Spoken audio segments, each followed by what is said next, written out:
Welcome back. The market significantly come off its highs. The Nifty is just hovering about that 17,000 mark, holding up by the skin of its teeth in the green, just about 21 points. It's off the highs. The mid-cap index has moved into the red as well. But as promised, let's get chatting with the management of Suzlon Energy. It's in focus today. The company's rejigged its management. At the same time, we've heard the announcement of a 1,200 crore rupee rights issue and an order win that they've got as well. We are now joined by the Executive Vice Chairman, Mr. Girish Tanti, as well as the CFO, Mr. Himanshu Mody. Thanks a lot, gentlemen, for joining in.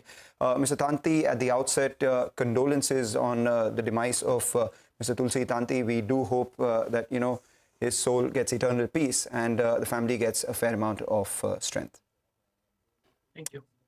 Mr. Tanti, now, while his void cannot be filled, we just wanted to understand from the management continuation standpoint, how will his responsibilities be divided, the day-to-day ones? Yeah, so thank you.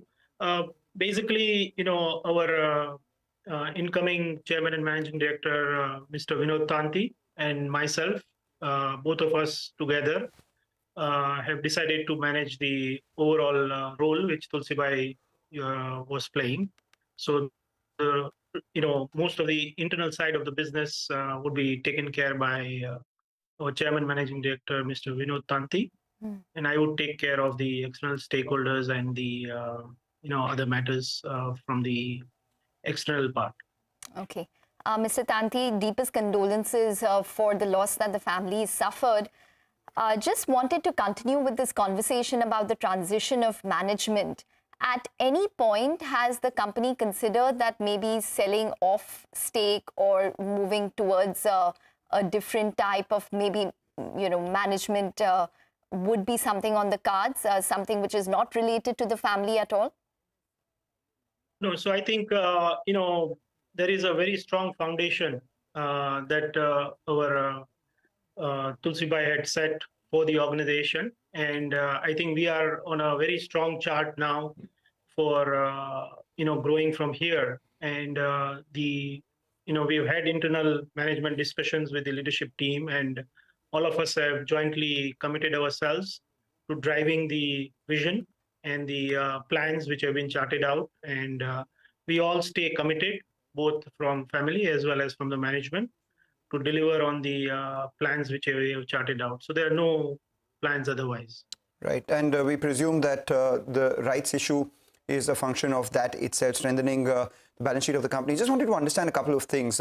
What exactly is the consolidated debt on your books right now, both long-term and short-term put together? The money that you raise from the rights issue, will that entirely be used to repay debt? And how much will your annual finance costs come down to? So our consolidated debt as of 30th June 2022, quarter ended Q1 FY23, was about 3,200 crores. The rights issue proceeds, as you know, is about 1,200 crores, out of which 900 crores would go towards debt repayment, and the balance, about 300 crores, is for general corporate purposes and meeting out issue expenses. That's, of course, assuming the issue size is fully subscribed.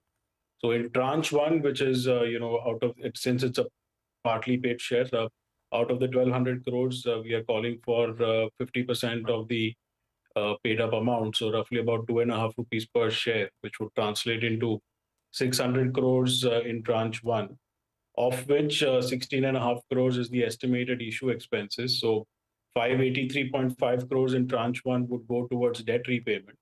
And from the subsequent tranches, another 316 crores would go into debt repayment as and when the subsequent calls are called for.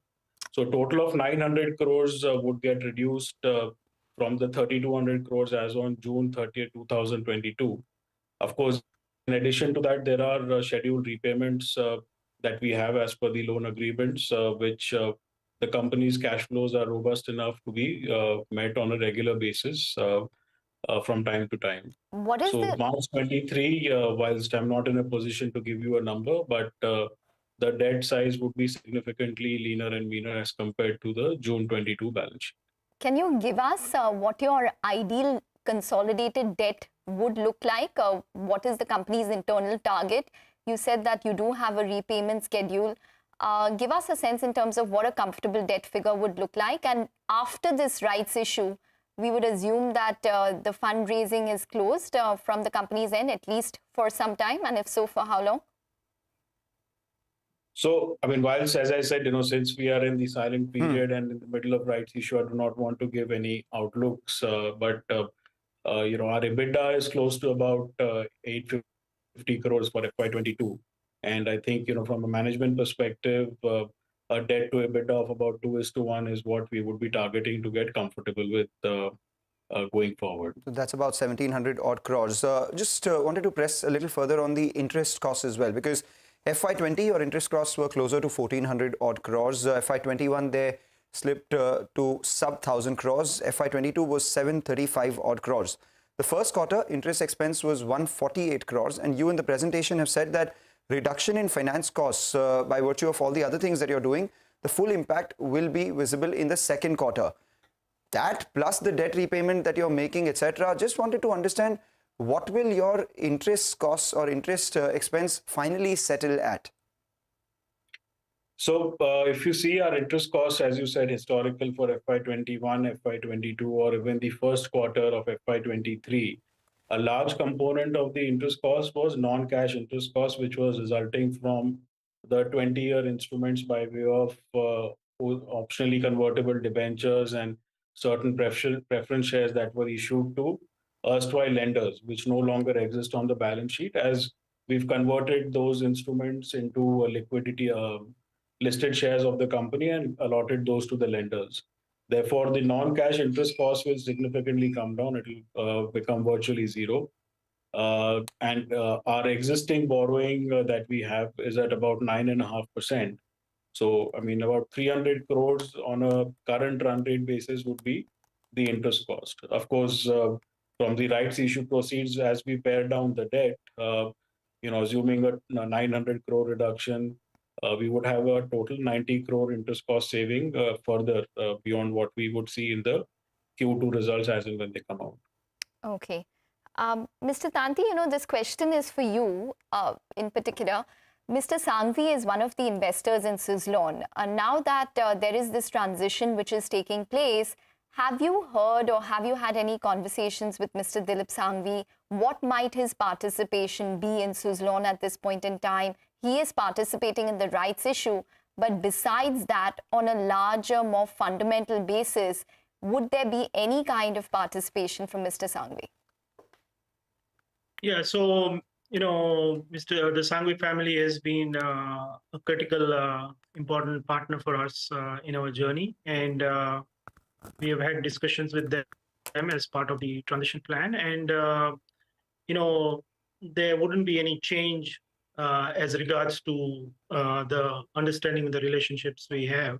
So there's not going to be, their participation shall continue as before, and the day-to-day affairs of the businesses will be managed by the family, and we have a very strong management team in place for all our divisions. So I think together we will continue to manage the business like before and continue to seek guidance as and when appropriate from Mr. Dilip Sanghvi. Mr. Tanti, assuming that the rights issue is done in a pro rata basis, promoters participate like you've mentioned, etc. The post rights issue shareholding will still have promoters hold about 14.5% stake.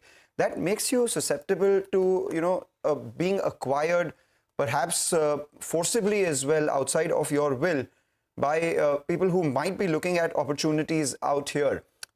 Is that a possibility? What are you doing to prevent that? And have there been any conversations at any point in time to sell the stake? So, as I said earlier, the family does not have any plans to sell the stake. And, the plans are pretty firm in terms of the growth plans from here. And family as well as the management all stay committed to deliver on those plans. But, the family doesn't have more shareholding as well. 14.5% is the shareholding that you have. There are a lot of funds that hold stake in the company. What if it is, the non-promoter stake is acquired by any entity? Your thoughts? So difficult for us to at this point speculate on any of these scenarios. Obviously, the promoters and the management team stay fully committed to the cause. I mean, any of these events are purely speculative and hypothetical in nature.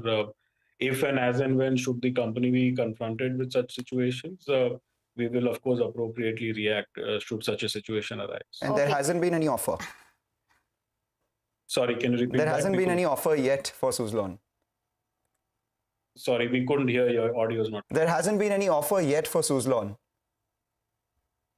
Would you say that? Your audio is still not clear. Ekta, you want to try this? Any takeover offer which has come through, Mr. Modi? That's what Mangalam is asking. Or Mr. Tanti, Not- if you want to take that question as well. Not yet. I can confirm that not yet. We Oh, haven't received any. Okay, Mr. Tanti, just before we wrap up this conversation, at one point in time, Suzlon had a different glory to it. But if I look at your financials, revenue was at around 6,000 odd crores in FY22, but there have been losses continuously. For example, FY20, your loss was over 2,600 odd crores. You are looking to reduce debt quite considerably. But give us a sense in terms of when Suzlon can start reporting a stable amount of numbers, both on the EBITDA as well as in terms of the profitability going forward. What might the long-term plan be to get it back to its probably glory days that we've seen years before? So short answer is hopefully soon, but of course the long answer is that there are enough tailwinds we are seeing in the industry, and that is evident by the order book that we have available. I mean, if you see FY22, we did a 800 megawatt delivery or revenue recognition, as we call it. And if we see our active order book currently available with us today, based on some of the recent announcements made by the company, we have about 1 gigawatt of active order book confirmed available with the company today.